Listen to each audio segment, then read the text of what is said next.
അതെ, നാളെ ഞങ്ങളൊന്ന് അമ്പലത്തിലേക്ക് പോവാം. കർക്കിടക മാസമൊക്കെ അല്ലേ, ഒരു നാലമ്പല യാത്ര.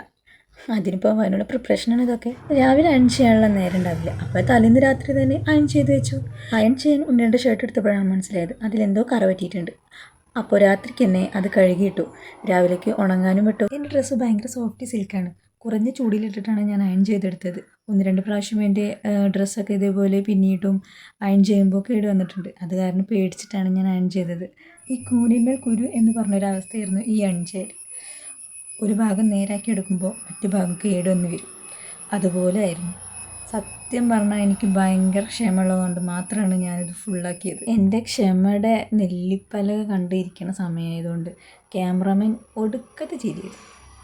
കളിയാക്കുന്നുണ്ട്, ചിരിക്കുന്നുണ്ട്.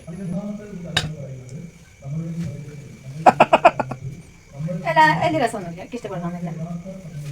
രാവിലെ ഒരു 6 മണിക്ക് പോകാമെന്നുള്ളൊരു പ്ലാനിങ്ങിലായിരുന്നു ഞങ്ങൾ. പക്ഷേ ഞാനൊരു മടിച്ചിയായതുകൊണ്ട് അന്ന് നേരം വൈകിട്ടാണ് പോയത്. ഒരു 7:30 8 മണിക്കായിരുന്നു. ഞാനിങ്ങനെയാണ് എങ്ങോട്ടെങ്കിലും പോകാനൊക്കെ പ്ലാൻ ചെയ്തിട്ടുണ്ടെങ്കിൽ അന്ന് രാത്രി നേരത്തെ കിടന്ന് വൈകിട്ട് എണീക്കും. നേരെ മറിച്ച് എവിടേക്കെങ്കിലും പോകാനില്ലെങ്കിൽ രാവിലെ 5 മണിയാകുമ്പോൾ കണ്ണു തുറന്ന് കിടക്കും. അതാണ് ഞാൻ. ഇനി അമ്പല വിശേഷവുമായി അടുത്ത വീഡിയോയിൽ കാണാം.